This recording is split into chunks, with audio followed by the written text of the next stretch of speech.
All right, good Saturday afternoon, fans. This is Weather Extra, 48 First Alert meteorologist Eric Burke. We had kind of that main line of storms track through the late morning, early afternoon hours. The timeline that I put out this morning during my first Weather Extra, pretty much spot on. Now, it might have just clipped you guys in parts of Marshall, Jackson, and DeKalb County a little bit earlier than maybe that 2 o'clock time frame, but for the most part, things were right on schedule. I know I was outside myself. I had one of my friend's daughter's third birthday party. It was a pool party, and we did have a little bit of a delay, as I anticipated, but had some lightning in the area. We went inside and then went right back out when the rain and storms were cleared and the lightning was out of the area. So yeah, some interruptions, delays.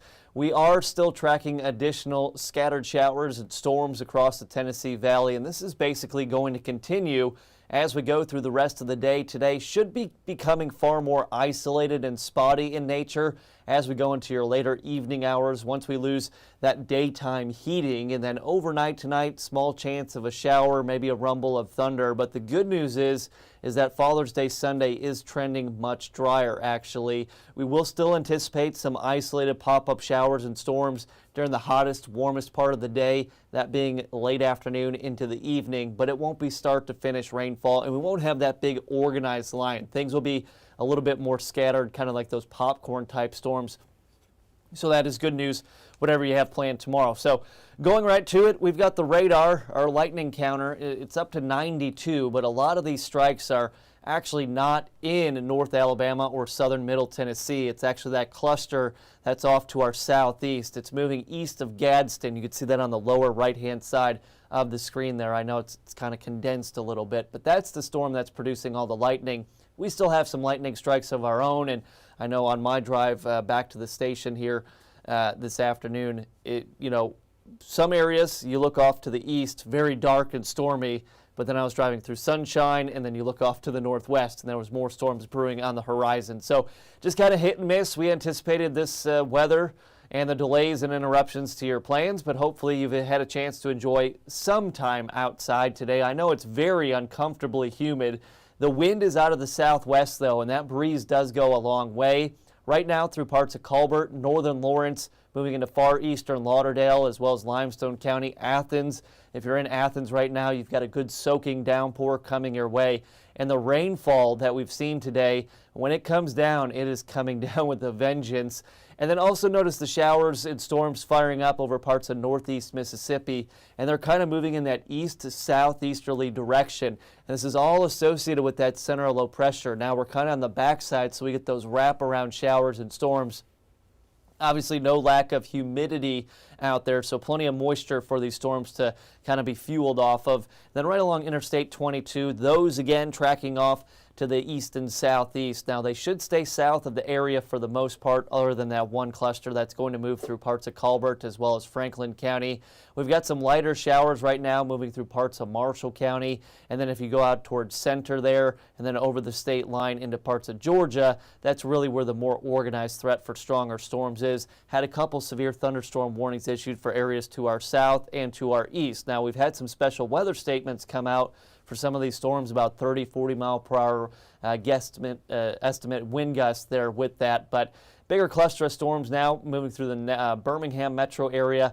And then we go off farther to the north, and these are the more isolated, just kind of popcorn in nature storms that will continue to fire up, just moving through that humid air mass and sweeping around that center of low pressure. So for the most part, a lot of you staying dry for the rest of the evening, and that's good news for any plans you may have.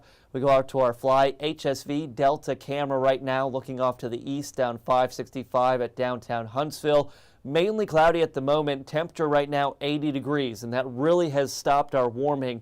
If we didn't have the rain and storms today, we'd probably be in the low to maybe even mid-90s, but the rain cooled air and the cloud cover we've had today significantly limiting our warming. So just kind of a look there in Huntsville. We go out to Decatur, just a little bit darker there, overlooking the Tennessee River, the Marina Hudson Memorial Bridge. Here's the big picture on satellite and radar, and you've got that main band of storms now pushing off to the east, but we still see those wraparound kind of residual scattered showers and storms, and that's pretty much going to stay with us as we go through the rest of the evening. Now, it won't be that organized line like we had earlier, but it will still be enough to maybe make you bring things inside. And then you look across the southeast U.S. through the mid-Atlantic into the Ohio River Valley, all the way up to the northeast.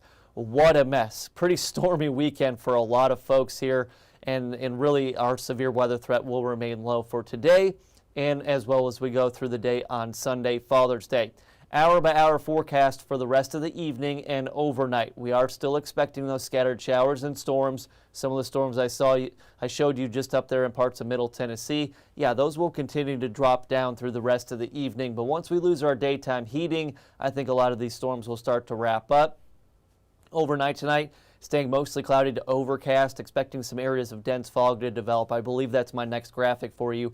But temperatures starting off here Sunday, Father's Day morning, will be warm and muggy in the upper 60s to low 70s. So here's your fog and visibility forecast with the areas that especially saw very heavy rainfall today, with the winds pretty much dying down and becoming calm overnight. We are expecting some areas of patchy but dense fog, especially near those bodies of water, those low-lying areas, and as previously mentioned, those areas that really saw a lot of heavy rainfall. The next 3 days, Father's Day Sunday, high of 86. We are going to see more breaks in the clouds. We will see some sunshine. So if you have a pool day planned, looks pretty good, at least for mid to late morning. By the afternoon, we are expecting some isolated showers and storms to develop, and that's what we're looking at. We're lowering that to 30% here, so showing that things are far more isolated versus what we saw today. Sunday night into Monday morning, dropping down to a low of 71. For Monday, just kind of back to that scattered storms during the afternoon pattern. Very humid day, high of 85. We've got 86 on Tuesday. Tuesday does look to be pretty scattered to numerous as far as that rain and storm coverage. And over the next couple of days, any storms that do develop are going to have these same similar threats. It's not an organized severe weather threat where we're forecasting widespread damaging winds or anything like that. There's the possibility of seeing small hail. The storms today have lacked hail, and we're never going to complain about not seeing hail with the storms, but more pockets of heavy rain, some downpours. The rainfall could be very heavy at times, though, leading to ponding and puddles forming on some of the area roadways. So that's something to consider for the rest of the day today and also through Father's Day Sunday. Lowering our forecast wind gusts there to probably 35 plus miles per hour expected for Sunday afternoon and evening, and a lot of lightning. That was a big thing today. That makes you bring everything inside, unfortunately. So if you have a barbecue planned for Dad, it looks like you could have some thunder and lightning to deal with. And we go through your rain and storm timeline for tomorrow. This is Sunday. Should be dry for a good portion of the morning, maybe a small chance of seeing an isolated shower. As we start to heat up, though, we are anticipating more isolated to widely scattered showers and storms to develop, but all in all should be a drier day compared to what we saw today. Here's future radar and satellite showing some of those storms coming in, sweeping in through the later evening hours. I don't think we'll really have that band popping up. I think it will be more isolated.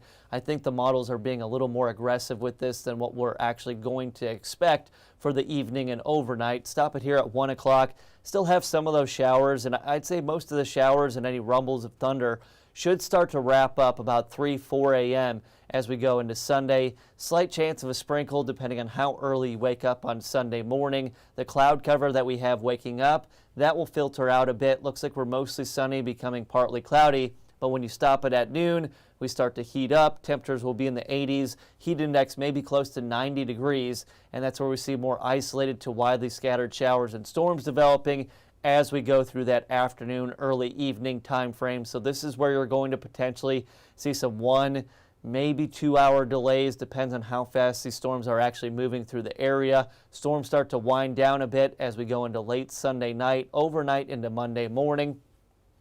Monday could start off with a few showers. Temperatures warm and muggy there in the upper 60s to low 70s. And then right on cue, same exact thing, more scattered showers and storms popping up through Monday late afternoon into that evening commute potentially. And then I bumped up that rain chance on Tuesday just because the models are being fairly aggressive with the rain and storm coverage. Now this is getting into some of that longer resolution model data. We'll just continue to keep an eye on things, but multiple days of heavy downpours in your location. Your grass only isn't going to grow a whole lot, but we'll be having to watch that threat for potential flooding just with these consecutive days of rain showers and storms. Looking at some of the model rainfall data for the rest of tonight, overnight and through the day on Sunday. Now this is just thinking where some of the heavier storms could develop over parts of northeast Alabama, areas east of I-65 there. You see those bigger rainfall totals and then a lot less for areas west of 65. This is just giving an indication. The model is saying, hey, we've got a lot of moisture available. If you get storms, you could see some high rainfall totals between 1 to 2 inches. I think that close to 3 inches in Fort Payne is a bit generous, but if these storms slow down and become stationary tomorrow, I think we might be running into a situation where that could be at least plausible. But quick check of temperatures. We've had rain cooled air. The area seeing the most rainfall, or was seeing the most rainfall, was you in DeKalb County, Fort Payne. That's why you're at 74, 72 in Scottsboro. Everyone else has managed to still warm up into the upper 70s to low 80s after that morning line of storms. It is breezy. The breeze actually feels pretty good, depending on what you're doing outside, of course, but a west-southwest wind at the moment, sustained about 10 miles per hour, and we've had some gusts 15 to 20, just general wind gusts, not related to any storms. Here's your wind forecast for tomorrow, your Sunday, southwesterly about 7 to 10 miles per hour, maybe an occasional gust about 12 to 15 too. So 70 overnight tonight, humid, isolated showers and storms, a few rumbles of thunder, but a lot of that should wrap up around 3 to 4 in the morning or so. Sunday, Father's Day forecast itself, as we go into that late morning, early afternoon time frame, isolated showers and storms. High temperatures should climb into the mid-80s. Very humid days, so the heat index will feel more or less like 90 degrees or so, at least until those storms develop. And then you just see how repetitive the forecast is for Monday, Tuesday, Wednesday. Thursday is a day we're going to have to watch closely. Looking at some of the model data, that could actually potentially bring us an organized threat of severe storms, likely producing damaging wind potential. Too far out for specifics on that, but I will say right now, Thursday will be the day we're watching, and we don't want to see any organized severe weather threat too. So watching that closely, but that's about it, I would say, just for the rest of your Saturday afternoon, evening time frame. We're expecting more kind of popcorn variety showers and storms. Still looking at heavy rainfall, a lot of lightning. Some wind gusts could be around 30 miles per hour too, at least until about midnight. Father's Day Sunday, plenty of dry hours. Cannot stress that enough, but we are expecting more isolated to widely scattered showers and storms developing through the late afternoon and evening, and then we just stay hot, humid, with daily chances for rain showers and storms. So that's going to do it for Weather Extra. We are showing the U.S. Open on 48, so we do have a fast cast coming up. If you haven't seen that, it's more or less just a condensed newscast, and we're going to do that right around 6 o'clock, and then be sure to join us for our actual newscast live tonight at 10. So thank you so much for your time on this Saturday. This is Weather Extra. I wish all the dads and dad figures out there a happy early Father's Day, and hope you can enjoy some of the day on Sunday. Have a great rest of your Saturday. We'll see you tomorrow. I got the morning news at 5 and 7 a.m., and then I'll have Weather Extra between 8:15 and 8:30. So have a great night.